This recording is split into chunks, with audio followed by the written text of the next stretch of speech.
হযরত ওমর বলেন, পয়গম্বর, এই আয়াত না আমার আল্লাহ নাজিল করে আপনাকে জানায়া দিল আপনি যেন মুনাফিকের জন্য দোয়া না করেন। একবার নয় গো নবী, একবার নয় ৭০ বার দোয়া করলেও আমার মালিক আপনার দোয়া কবুল করবে না। আমার মালিক তো আপনারে জানায়া দিল। এরপর কেমনে গো আপনি নবী একটা মুনাফিকের জানাজা পড়ার জন্য আসছেন? আল্লাহর নবী বলেন, উমর, এই আয়াতের কোথাও কিন্তু নামাজের কথা নিষেধ নাই রে। আমার মালিক বলছে ৭০ বার দোয়া করলেও আমি দোয়া কবুল করব না। উমর রে, আমার ভিতরে আল্লাহ এত মায়া এত মহব্বত দিছে, আমার মনটা চায় রে আমি আমার গুনাহগারের জন্য ৭০ বারের চেয়েও বেশি দোয়া করি। আমার মালিক যদি এর পরও মাফ করে দেয়। সুবহান। এ আশিকে রাসূল, আমার নবীর মায়ার দয়া, একটা টাটকা মুনাফিক নবীর দুশমন, নবীর দুশমন, নবীর দুশমনের পরও নবী তার জন্য দোয়া করতে চায়। ৭০ বারের বেশি দোয়া করলে যদি আল্লাহ মাফ করে দেয়, আমি নবীর মনটা চায় এর থেকে বেশি দোয়া করে আল্লাহ মাফ করে দেব। এই জন্য যারাই জান্নাতে যাবে এরা কিন্তু হিসাব দিয়ে যাবে না, কারণ হিসাব দিতে গেলে তো ধরা পড়বে।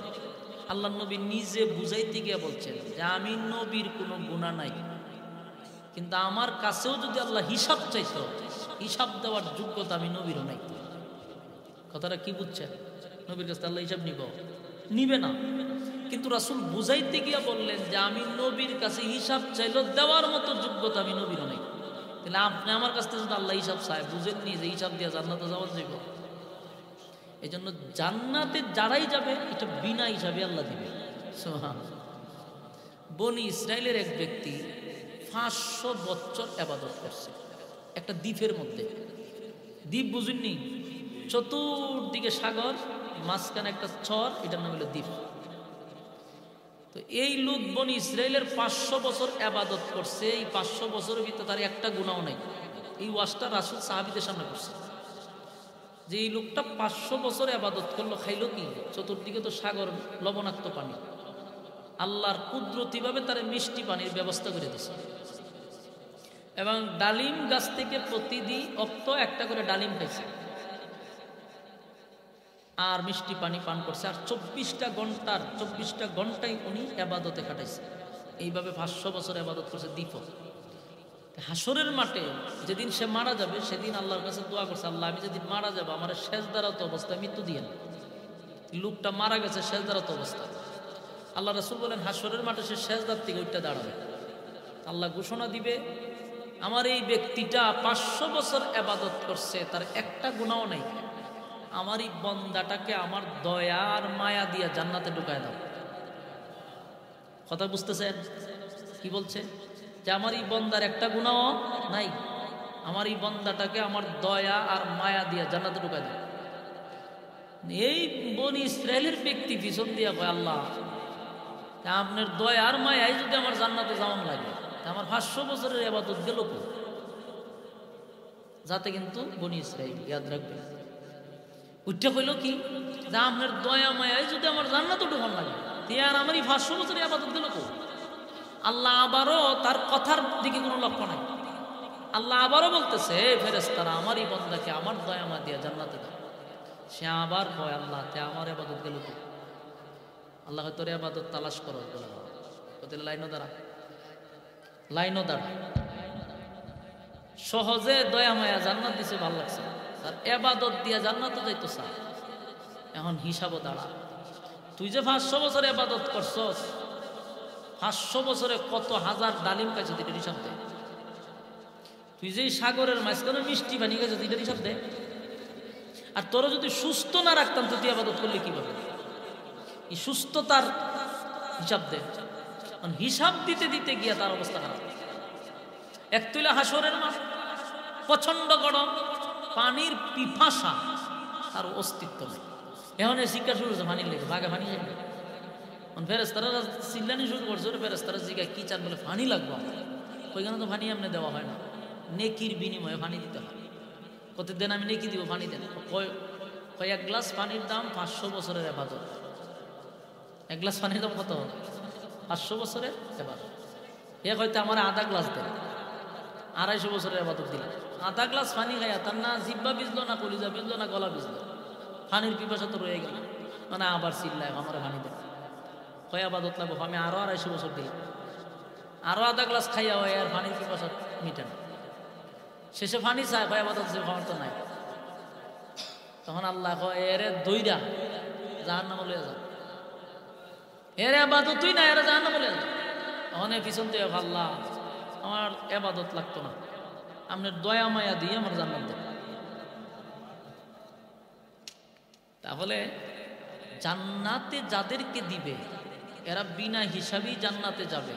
যদি হিসাব নিতে যায় তাহলে আটকা পড়ে যাবে। কথা কি বুঝতেছেন? তো হাসরের মাঠে দল হইব দুইটা, একটা ডানপন্থী, একটা বামপন্থী। ডানপন্থীরা যখন আল্লাহ ডাইন হাতে আমলনামা দিব, এরার খুশিরও সীমা থাকবে না, খুশিতে এরা লাফাইতে থাকবে আনন্দে। এত আনন্দ, আনন্দ কেন? কারণ ডান হাতে আমলনামা পাইছে, এরা বুঝতে পারছে যারা জান্নাত, এই আনন্দে এরা লাফাইবে। আরেকটা হবে বামপন্থী, এদের কাছ থেকে আল্লাহ হিসাব নিব। হিসাব যখন নিব, বুঝেননি হিসাব দিতে পারবো, এরা ধরা হইব। 3টা সময় আছে পরকালে, 3টা সময় সবচেয়ে ভয়ানক। একটা হইল আমল নামার ডান হাতে না বাম হাতে, এই সময়টা বড় ভয়ানক। যুবক মানুষ বৃদ্ধ হয়ে যাবে। আরেকটা হলো মিজানের পাল্লা, আমল নামা বাড়ি হবে না, হালকা হবে। এখানে একটা জায়গা আছে, এটা টেনশনে মানুষ বুড়ো হয়ে যাবে। আরেকটা হলো ফুলসিরাতের উপর। এই 3টা সময় মানুষের খুব ভয়াবহ। এই যে বিনা হিসাবে একটা দল আছে, এই দলের সাথে আপনারা আছেন না? হিসাবুল্লাহর সাথে আছেন? বিনা হিসাবের দলের সাথে আমরা থাকতে চাই। তাহলে মোট কত হইল, জাহান্নামে কেউ যাইতে চায় না। আপনারা কি যাইতে চান? কিন্তু জাহান্নাম কিন্তু আমরা লেগে উৎপাইতে বসে রয়েছে। ইন্না জাহান্নামা কানাত মিরসাদা, জাহান্নাম উত পেতে বসা। এটার আরো অনেক ব্যাখ্যা আছে। যে ফাঁকি ধরার জন্য আমরা ফাঁক পাতি না, এটার কিতাব হয় না। আমরা ফাঁকি ধরার লেগে যে মানুষ কি করে, এটার কি কম ফাঁক করি না নি? আমি জানা ভাই, আপনারা তো বাসায়, আমি তো অভিগঞ্জে, টেনশন নাই তো। আপনার বাসার আমার বাসায় একটু ওই ভাবনা টাবনা গেলে, দূরে কোথাও গেলে আমি জিজ্ঞাসা বাসা বুঝি না। হবিগঞ্জ যায় যদি ওই বাসা বুঝেননি, তে আমি এখন কোন দেশে তৈরি, এখানে একটা প্রশ্ন আইব। ফাঁক পাইতে রয়েছে জাহান্নাম আমরার দখল। ইন্না জাহান্নামা কানাত মিরসাদা, নিশ্চয়ই জাহান্নাম তোমাদের জন্য উত পেতে বসা। আপনারা কি জাহান্নামে যাইতে চান? কেউ যাইতে চান?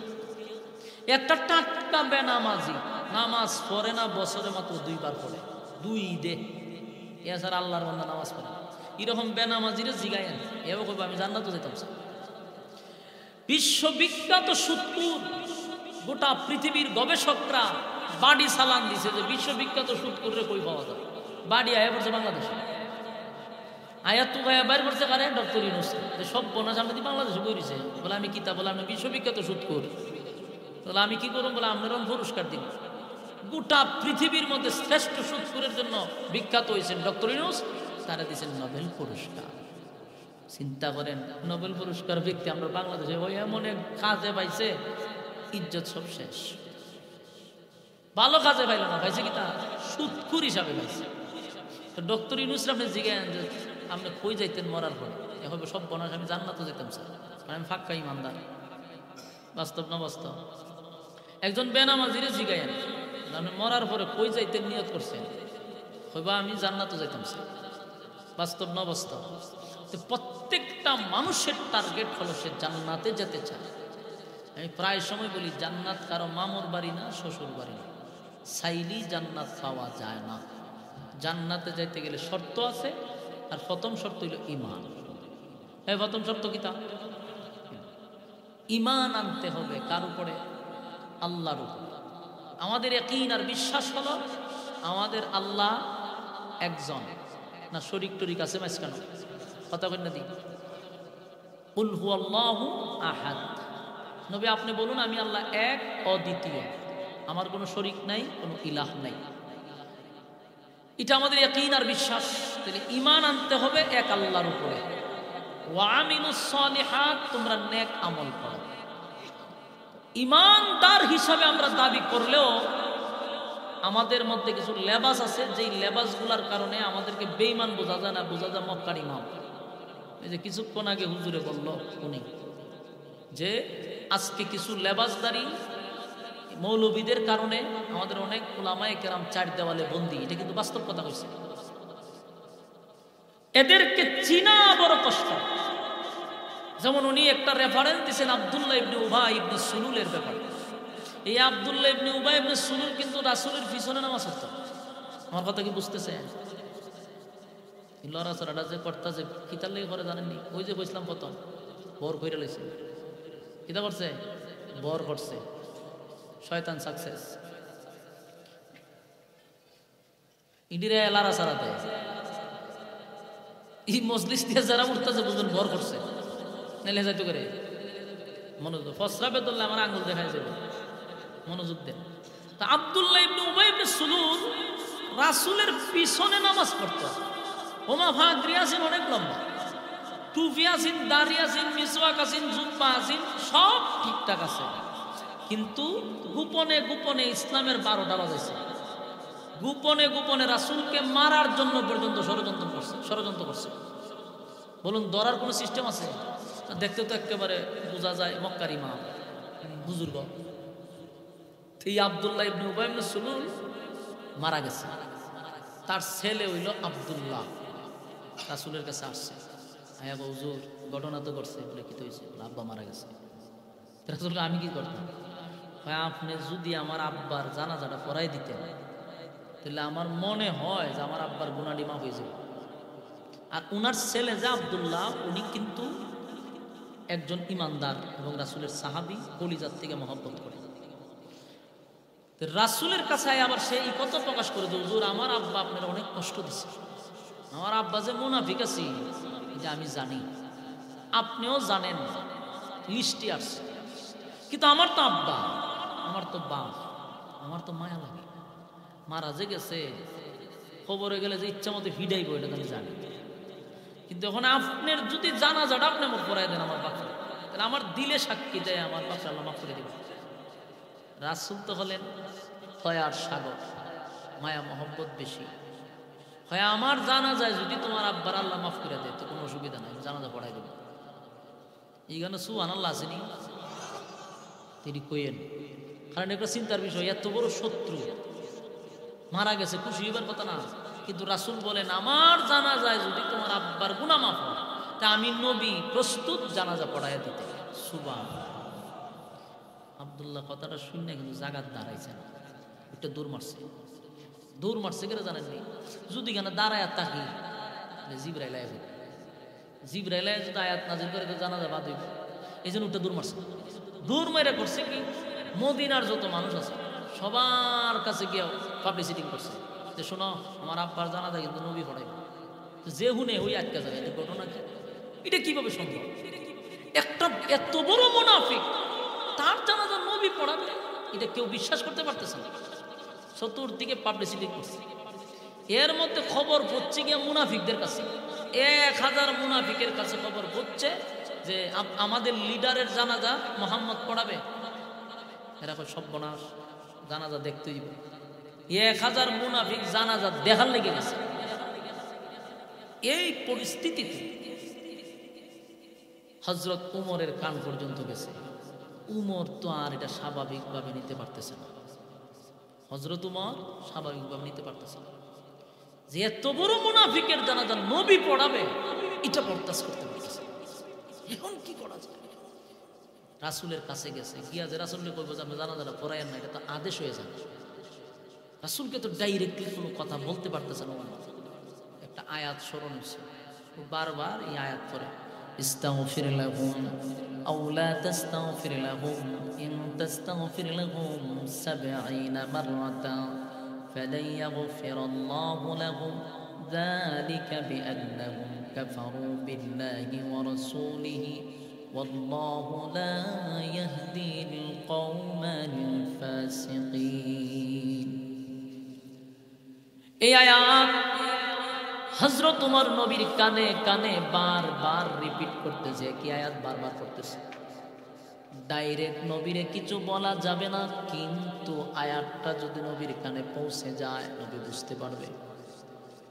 হযরত ওমর আল্লাহর হাবিবের কাছে গিয়া কানে কানে বারবার আয়াতটা পড়তেছিল। আল্লাহর নবী বুঝতে পারছেন উমর কেন বারবার এই আয়াত পড়ে। ডাইরেক্ট তো বলতে পারে না হুজুর মুনাফিকের জানাজা আপনি পড়ায়েন না, ডাইরেক্ট সাহাবীরা নবীর ডাইরেক্ট কোনো আদেশ করতেন না। তাই আয়াতে কারিমা যখন নবীর কানে কানে বারবার রিপিট করতে লাগলো, আল্লাহর পয়গম্বর বলেন, ওমর তুমি বারবার আমার কানে কানে এই আয়াত কেন পড়তেছ? কোন কারণে? তুমি কি বুঝাইতে চাচ্ছ? এই আয়াতের মধ্যে আমার আল্লাহ বলছেন মুনাফিকের জন্য যদি আমি 70 বার দোয়া করি আমার মালিক এই দোয়া কবুল করবে না। এই আয়াত কি দাবি না করেছে? আল্লাহ বলে দিয়েছেন আপনার নবী যদি 70 বারও দোয়া করেন আমি দোয়া কবুল করব না। এই কথা কি বুঝতেছেন? এটা সাধারণ কথা না, যেখানে নবী হাত তুললেই দোয়া কবুল। এখানে আল্লাহ হয় আপনি 70 বার নবী হয়েও যদি দোয়া করেন মুনাফিকের জন্য আমি দোয়া কবুল করব না। মানে আপনারা বলেন মুনাফিক কত নিকৃষ্ট। আমার কথা কি বুঝতেছেন? মুনাফিকের থেকে নিকৃষ্ট কোনো আর জাত নাই। কিন্তু মুনাফিক চিনা বড় কঠিন। মুনাফিকের লেবাস মক্কার ইমামের চেয়ে বেশি। কথা কি বুঝতেছেন? হযরত ওমর বলেন, পয়গম্বর এই আয়াত না আমার আল্লাহ নাজিল করে আপনাকে জানায়া দিল আপনি যেন মুনাফিকের জন্য দোয়া না করেন। একবার নয় গো নবী, একবার নয় 70 বার দোয়া করলেও আমার মালিক আপনার দোয়া কবুল করবে না। আমার মালিক তো আপনারে জানায়া দিল। এরপর কেমনে গো আপনি নবী একটা মুনাফিকের জানাজা পড়ার জন্য আসছেন? আল্লাহর নবী বলেন, ওমর এই আয়াতের মধ্যে আমার মালিক মুনাজাতের কথা বলছে, আমি যেন তার জন্য দোয়া না করি। কিন্তু এই আয়াতের কোথাও তো আমার মালিক নামাজের কথা নিষেধ করে নাই। উমর পড়ছে মহামুসলিম। উমর কয় আল্লাহ মুনাজাত বন্ধ করে দিয়েছেন, তো নামাজটা বন্ধ করলেন না? ফেস্তকটা লাগিয়ে রয়েছে। আপনি দোয়ার কথা নিষেধ করছেন, তো নামাজটা কেন বাকি রাখলেন? আল্লাহর নবী বলেন, উমর এই আয়াতের কোথাও কিন্তু নামাজের কথা নিষেধ নাই রে। আমার মালিক বলছে 70 বার দোয়া করলেও আমি দোয়া কবুল করব না। উমর রে আমার ভিতরে আল্লাহ এত মায়া এত মহব্বত দিছে, আমার মনটা চায় রে আমি আমার গুনাহগারের জন্য 70 বারের চেয়েও বেশি দোয়া করি, আমার মালিক যদি এর পরও মাফ করে দেয়। সুবহান। এ আশিক রাসূল আমার নবীর মায়ার দয়া, একটা টাটকা মুনাফিক নবীর দুশমন নবীর দুশমন নবীর দুশমনের পরও নবী তার জন্য দোয়া করতে চায়। 70 বারের বেশি দোয়া করলে যদি আল্লাহ মাফ করে দেয়, আমি নবীর মনটা চায় এর থেকে বেশি দোয়া করে আল্লাহ মাফ করে দেব। সুবহানাল্লাহ। কিন্তু উমরের মেজাজ বড় গরম। উমরে কোনোভাবে এটা মাইনা নিতে পারতেছে না। উমরের কথা হলো এই লোকটা গোপনে গোপনে আপনার বিরোধিতা করছে, আপনারে মারার চেষ্টা করছে, আপনার ইসলামের ভিতরে ফাটল সৃষ্টি করছে, মানুষের ভিতরে দূরত্ব কমাইছে। নবীজি কেমনে গো আপনি এত বড় মুনাফিক জানাজা পড়াবেন? কিন্তু নবীর কথা হলো আল্লাহ এত নামাজ নিষেধ করছে না, দোয়া নিষেধ করছে, তাই নবীর সিদ্ধান্ত হলো নবী জানাজা পড়াবে। অন্যদিকে 1000 মুনাফিক আসছে জানাজা দেখার জন্য, পড়ার জন্য না। আল্লাহর হাবিব জানাজার মাঠে চলে গেছে। এই জানাজার মাঠে গিয়া নবী আরো আশ্চর্য করে দিল, আরো আশ্চর্য করে দিল। নবী সেখানে গিয়া নবীর মুখের থু আইনা আব্দুল্লাহ ইবনে উবাই ইবনে সুলুলের মুখে লাগায়া দিছে। আছে সুবহানাল্লাহ।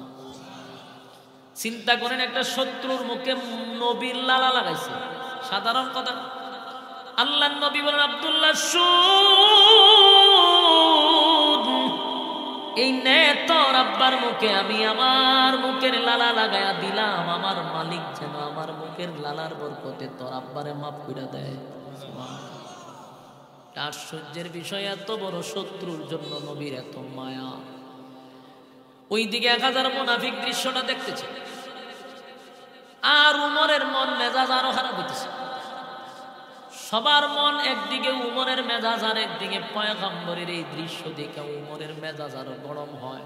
কারণ উমরের কথা হলো, আমার নবীর বিরোধিতা সে করলো, আমার ইসলামটারে ধ্বংস সে করলো। এত বড় টাটকা মুনাফিকের জানাজা নবী কেমনে পড়াবে? কিন্তু আল্লাহর নবী আরো সবাই আশ্চর্য করে দিয়েছে। নবীর লাশের কাছে গিয়া নবীর জুব্বাটা খুলে ফেলছে। নবীর জুব্বাটা খুইলা, আল্লাহর নবীর জামাটা খুইলা এই মুনাফিক আব্দুল্লাহ ইবনে উবাই ইবনে সুলুল কাপন স্বরূপ পড়ায়া দিছে। সাহাবায়ে কেরামরা মাটির পইরা গইরা কান্না শুরু করছে। এ সাহাবী হইয়াও নবীর জুব্বা পাইলাম না গো। কিন্তু একটা টাটকা মুনাফিক হইয়া আমার নবীর জুব্বা পাইল, বরদাস্ত করতে পারতেছিল না। সাহাবায়ে কেরাম কান্না শুরু করলো। নবীর সাহাবী হইয়া জুব্বা পাইলাম না, একটা টাটকা মুনাফিক হইয়া আজকে জুব্বা পড়ে। হায়রে, সাহাবায়ে কেরাম কান্না শুরু করছে। 1000 মুনাফিক দূর থেকে এই দৃশ্য দেখে পাগল হয়ে গেছে। 1000 মুনাফিক চিন্তায় পড়ে গেল, সারাটা জীবন যেই লিডারের আইন মাইনা মুহাম্মদের বিরোধিতা করলাম, ইসলামের বিরোধিতা করলাম, ইসলামের ক্ষতি করলাম, মুহাম্মদের ক্ষতি করলাম। আজ মুনাফিক যা ছিল জানাজা পড়বার লাগে না দেখবার লাগে, ইয়াদ আছে? এই 1000 মুনাফিকের বক্তব্য হইল, যার নেতৃত্বে আমরা ইসলামের বিরুদ্ধে কাজ করলাম, যার নেতৃত্বে মুহাম্মদের বিরুদ্ধে কাজ করলাম, সেই নেতারে জুব্বা পড়ায়া দেয়, এই নেতারে মুখে লালা লাগায়া দেয়। তাহলে তার দুশ্মনের প্রতি যদি এত মহব্বত হয়, তাহলে তার বন্ধুর প্রতি কত মহব্বত হবে? বিষয় বুঝতেছেন? মুনাফিকের বক্তব্য হইল, তার একটা দুশ্মন, এই দুশ্মনের প্রতি যদি আব্দুল্লাহর পুত্র মুহাম্মদের এত মহব্বত হয়, তা আমরা যদি তার বন্ধু হয়ে যায়, আমাদের প্রতি তার মহব্বতটা কেমন হবে? সুবহান। 1000 মুনাফিক আশ্চর্য হয়ে গেছে নবীর আখলাক আর চরিত্র দিকে। এই 1000 মুনাফিকের এই চরিত্র, আল্লাহর নবীর চরিত্র দিকে পাগল হয়ে গেল। আর নিজেরই তারা ধিক্কার জানাইতে লাগলো, কার বিরুদ্ধে সারাটা জীবন আমরা এইভাবে বিরোধিতা করলাম, কার জন্য সারাটা জীবনে তো বিরোধিতা করলাম, যারে মারার জন্য আমার লিডার আমাদেরকে নির্দেশ দিল, আজকে সেই লিডারের মুখে থুতু লাগায়া দিছে, লিডারের শরীরে তার নিজের জুব্বাটা পড়ায়া দিছে। হাইরে, এমন মানুষের বিরোধিতা আমরা করতে পারলাম? নবীর আখলাকার চরিত্র দেখে 1000 মুনাফিক সিদ্ধান্ত নিছে, আর কোনোদিন বিরোধিতা করব না, তার বন্ধু হয়ে যাব। দৌড়াইয়া 1000 মুনাফিক নবীর সামনে গিয়া কালেমা পইরা ঈমান আনছে। এই 1000 মুনাফিক বলে, নবী গো, জীবনভর আপনার বিরোধিতা করছি গো নবী, যার জানাজা পড়ানোর জন্য আপনি আসছেন, এই লোকটার নির্দেশে আপনার বিরোধিতা করলাম, ইসলামের বিরোধিতা করলাম। কিন্তু আজকে লিডারের প্রতি আপনার এত ভালোবাসার মহব্বত আমাদের ভিতর নাড়া মারছে। আমরা যদি আপনার বন্ধু হই, তাহলে আমাদের জন্য আপনার কত মহব্বত হবে। আর দেরি করি না, কালেমা পড়ায়া দেন, লা ইলাহা ইল্লাল্লাহু মুহাম্মাদুর রাসূলুল্লাহ সাল্লাল্লাহু আলাইহি ওয়াসাল্লাম। কালেমা পইরা 1000 মুনাফিক ঈমান আনছে। বলুন মুনাফিক মরছে কয়জন? কালেমা পড়ছে কয়জন? এক মুনাফিক মরল, 1000 মুনাফিক ঈমান আনলো। সুবহানাল্লাহ। মাঝখানে শুধু নবীর আজিম চরিত্র দিকে পাগল হয়ে গেছে, আল্লাহর পয়গম্বরের চরিত্র দিকে পাগল হয়ে গেল। নবীর সিদ্ধান্ত হলো জানাজা পড়াবে, নবী জানাজা পড়াবে আর ঘোষণা দিল, এ আব্দুল্লাহ শুন, তোর আব্বারে আমি কেন জুব্বা দিলাম ভালো করে শুন আব্দুল্লাহ। যুদ্ধের ময়দানে গেছিলাম, সাহাবীরা শাহাদাত বরণ করছে, আমার চাচাও শাহাদাত বরণ করছে। যুদ্ধের ময়দানে সাহাবীদেরকে কাপড় পরানোর জন্য কোনো কাপড় ছিল না। সাহাবীদের জুব্বাগুলি খুলে খুলে তাদেরকে কাপড় স্বরূপ পরায়া দিছে। কিন্তু আমার চাচা তো স্বাস্থ্যবান, আমার চাচা তো মুডা, আমার চাচার শরীরে যার তার জুব্বা লাগে না। সেদিন তোর আব্বা আমার চাচারে তোর বাবার জুব্বাটা খুলে কাপড় স্বরূপ পরায়া দিছে। এ আব্দুল্লাহ, আমি তোর আব্বার কাছে ঋণী ছিলাম, ঋণী। আজকে আমার জুব্বাটা তোর আব্বারে দিয়া আমি নবীর ঋণ থেকে মুক্ত হয়ে গেলাম, ঋণ থেকে মুক্ত হয়ে গেলাম। জোরে কোন সুবহান। সাহাবায়ে কেরামরা যে মাটির পইরা গইরাইয়া কাঁদছিল, একটা বেঈমান হইয়া নবীর জুব্বা পাইল রে, আমরা সাহাবী হইয়া নবীর জুব্বা পাইলাম না। এই কথা শুনা সাহাবায়ে কেরাম বুঝতে পারল না, নবী এমনিতে দেই নাই, নবীর ঋণী ছিল, ঋণ মুক্ত হইছে।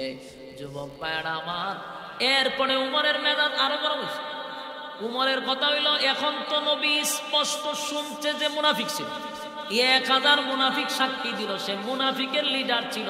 আমার নবী এতক্ষণ যদি ক্লিয়ার না হয়, এখন তো ক্লিয়ার হইছে, হে তো মুনাফিক না, মুনাফিকের লিডার, তার নেতৃত্বে 1000 কর্মী কাজ করছে।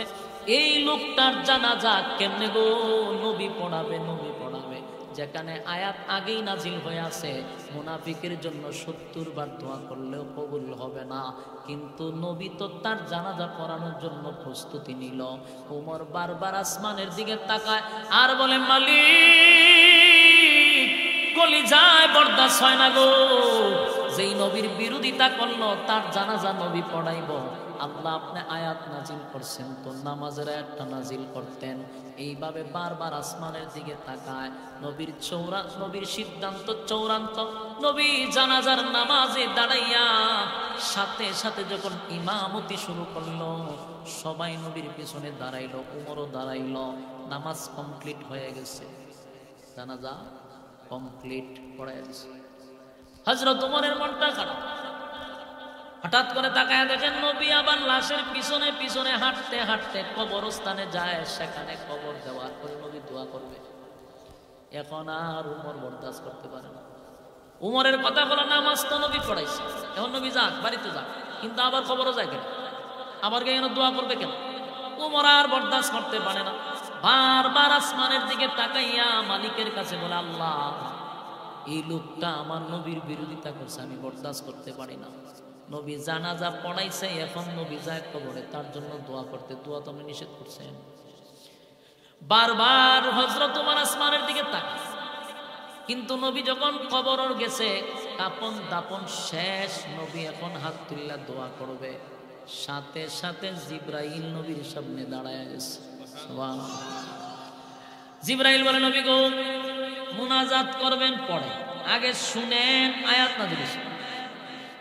হযরত জিবরাইল বলেন, আপনার উমরের সিদ্ধান্ত মালিক গ্রহণ করছেন, আপনার উমরের সিদ্ধান্ত চূড়ান্ত সিদ্ধান্ত, আপনার উমরের মেজাজ মতো আল্লাহ আয়াত নাজিল করে দিছে।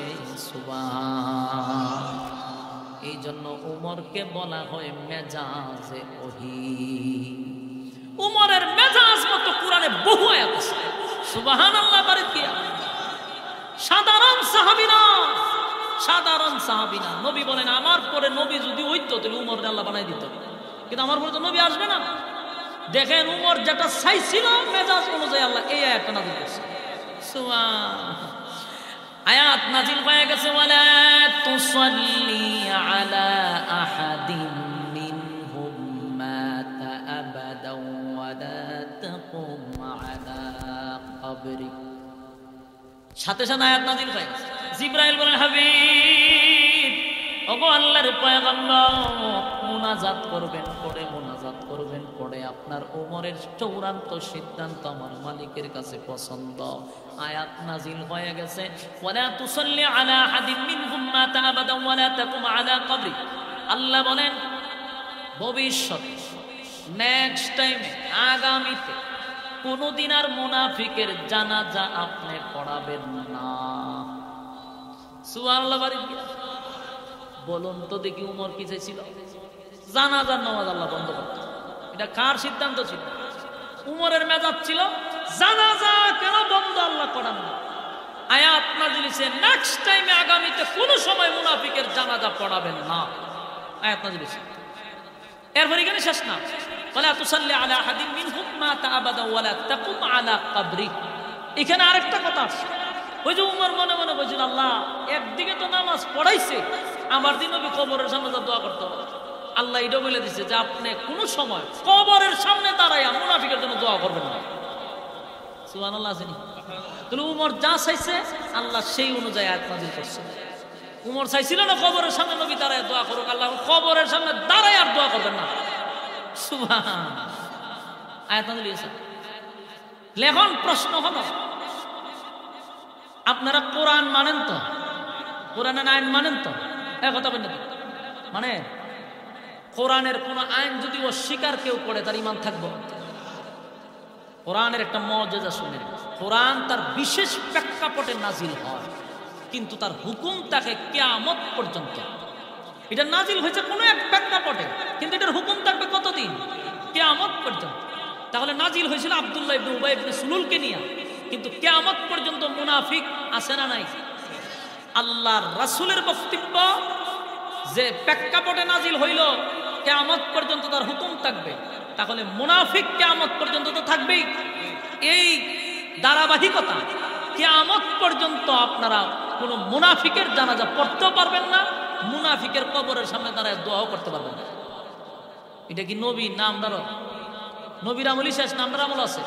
কিয়ামত পর্যন্ত কোন মুনাফিকের জানাজা পড়ানো যাবে না। আর মুনাফিক চিনা যায় না। মুনাফিক আপনি আমার সাথে আছে, হ্যাঁ কথা বলেন না? মুনাফিকের লেবাস আব্দুল্লাহ ইবনে উবাই ইবনে সুলুলের লেবাস ছিল নবীর মতো লেবাস। নবীর সঙ্গে নামাজ পড়তো, নবীর সঙ্গে কাজ করত, যুদ্ধে যাইত, সব ঠিক ছিল, পিছনে পিছনে ইসলামের ক্ষতি করত। এখন আমাদের সমাজে কিছু লেবাসদারী মৌলবী আছে, এই সমস্ত মৌলবীদের কারণে আজকে হক্কানি উলামায়ে কেরাম চার দেওয়ালের ভিতরে বন্দী। ঠিক কিনা বলেন? এরা কিছু রুটি খাওয়ার জন্য আমাদের উলামায়ে কেরামদেরকে বাংলার ভাগগুলোকে চার দেওয়ালের ভিতরে বন্দী করে রাখছে। এই কথাটা উনার মুখে শুনছি এমনটা নয়, আমি বহু জায়গার থেকে এই কথাগুলি শুনছি, যারা বাংলাদেশের একেবারে উচ্চ লেভেলের এমন লোক এই নিউজটা আমারে বহু দাবি দিয়ে রাখছে। আমাদের দোষ নাই, দোষ হলো আপনার মতো লেবাসদারীদের। আমরা এখানে জামিন করতে গেলে আরো 10 জন খালি আবার সাবধান, সারলে উপায় নেই, সারলে আমরা রুজি রুটি বন্ধ হয়ে যাবো। কথা বুঝতেছেন? এই জন্য লেবাসদারী আছে, এরা হলো মুনাফিক। এরা কি? এরাই মুনাফিক, এরা আব্দুল্লাহ ইবনে উবাই ইবনে সুলুল। ঠিক কিনা বলেন? এরা নিজের স্বার্থের জন্য অন্যদেরকে চার দেওয়ালের ভিতরে বন্দী করে রাখে, ফাঁকে দিয়ে এরা খালি মাঠে গোল দেয়। বাস্তব না বাস্তব? দোষারোপ খারে করবেন, দোষারোপ খারে করবেন। যেমন আব্দুল্লাহ ইবনে উবাই ইবনে সুলুল রাসূলের পিছনে নামাজ পড়তো, জিবরাইল আইসা নবীর লিস্টে দিছে মুনাফিকের। নবী ছায়া দেখে মাকদমা লিস্টির প্রথম সারিতে তার নাম।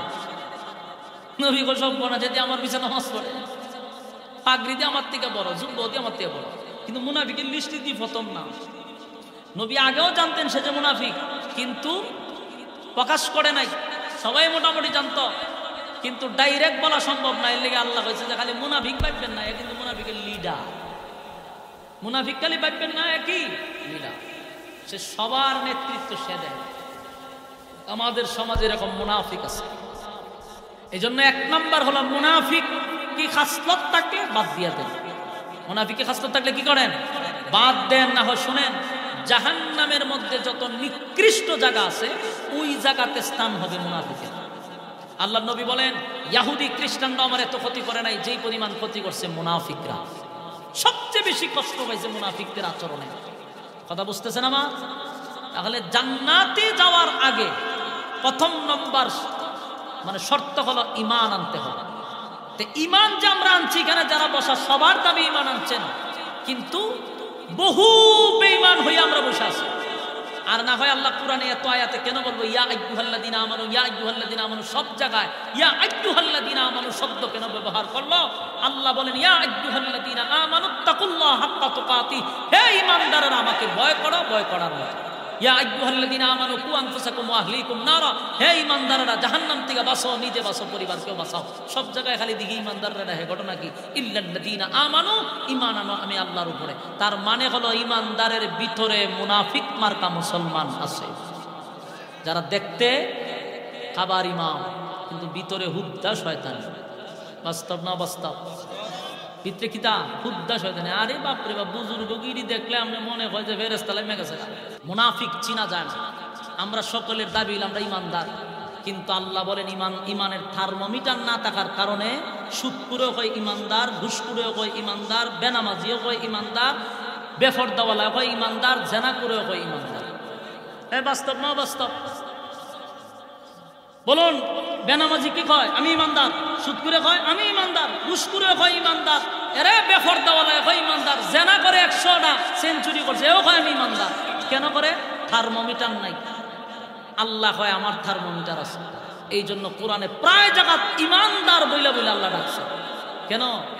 কারণ ইমানদারের ভিতরেই বেঈমানরা বেশ দূরে বসে রয়েছে। দেখতে তো ইমানদার, কিন্তু ভিতরে হুদ্দা শয়তানিয়ে ভরপুর। আল্লাহ আমাদেরকে এই জাতি থেকে হেফাজত করুক, আমিন। বলুন, ঈমান আনবো কার উপরে? আল্লাহর উপরে ঈমান আনবো। 1 নাম্বার শর্ত হলো জান্নাতে যাওয়ার, ঈমান আনতে হবে। কোনো বেঈমান জান্নাতে ঢুকবে না। জান্নাতে ঢুকতে গেলে প্রথম নম্বর শর্ত কি? হ্যাঁ, কথা কই, ঈমান। 2 নাম্বার হলো ওয়ামিলুস সালিহাত, নেক আমল করতে হবে। নেক আমল, ঈমানের পরে নেক আমল। ঈমান হলো একটা অ্যাকাউন্ট, আর এর মুনাফা হলো নেক আমল। আপনার যখন অ্যাকাউন্ট করবেন, এর পরে না টাকা দিতে, অ্যাকাউন্ট হইলে আপনি টাকা দিবেন। ঈমান আনার পরে নেক আমল করেন। আপনার ঈমানই নাই, আপনি মক্কায় গিয়ে দোয়া করলে কাম হইবে। কথা কই না দি? এই জন্য 1 নম্বর কি? জান্নাতের ভিতরে যদি কেউ যেতে চায়, 1 নাম্বার হলো তোমার ঈমান আনতে হবে। ঈমান আনতে হবে। মুনাফিকের খাসলত থাকলে ত্যাগ করতে হবে। ঈমান আনো, তারপরে নেক আমল করো। আল্লাহ বলেন ঈমান আর আমল লইয়া যদি কেউ জান্নাতে আসে, কেউ কবরে আসে, আমি আল্লাহ ওয়াদা দিলাম গুনার কারণে মানুষ শাস্তি ভোগ করবে। এই গুনার কারণে মানুষ শাস্তি ভোগ করবে, জাহান্নামের আগুনে জ্বলবে। কিন্তু যারা পরিমাণ ঈমান লইয়াও যদি কেউ কবরে যায়, একটা সময় আমার আল্লাহ উঠাইয়া তারে জান্নাতে ঢোকাবে। কিসের গুণে? ঈমানের গুণে। বলুন, কিসের গুণে? ঈমানের গুণে একটা সময় আল্লাহ জান্নাতে ঢোকাবে। তবে শর্ত হলো ঈমান, ঈমান, ঈমান। ঈমান আর নেক আমল লইয়া কবরে গেলে আমার আল্লাহ বলেন বান্দারে গুনার কারণে আমি শাস্তি দিব, কিন্তু উঠাইয়া একটা সময় জান্নাতে ঢোকাবো। ঈমান যদি না থাকে, বলুন জান্নাতে যাওয়া সম্ভব? জান্নাত আবদারের জায়গা, জান্নাতের জন্য শর্ত আছে না নাই? সম্মানিত সুধী, যেই কথাগুলি বলছি এর মধ্যে মেইন পয়েন্ট হলো সকলেই জান্নাতে যেতে চায়, কিন্তু জান্নাত আবদারের জায়গা নয়। প্রথম নম্বর ঈমান, এরপরে আমল। পারবো তো ইনশাআল্লাহ?